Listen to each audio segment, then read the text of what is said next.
tập hợp cái bàn phím từ riêng Việt Nam. Bây giờ đây là cái đây chính là cái bề ngoài, đây chính là cái hộp mà của cái bàn phím đó nè. Bề ngoài của nó tên là Arco, ngôi sao biển cả. Bàn phím này là kích cỡ của TKL. Bây giờ chúng ta sẽ mở hộp của nó ra. Bề ngoài cái hộp, bây giờ cái hộp chính của nó, hộp để đeo lại là có một cái logo ở trên, nó có tên của cái bàn phím. Bây giờ chúng ta sẽ mở cái bàn phím ra.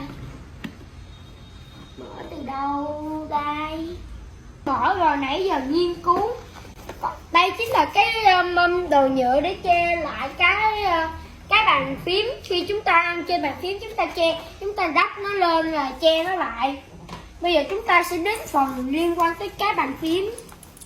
Đây, nghe tiếng bấm của nó rất là đã.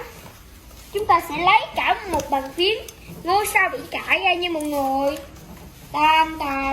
Mọi người đang hỏi mấy cái chữ từ đâu đúng không? Từ ở dưới đây nè, thấy không? Một cái dấu cách cũng đẹp nữa.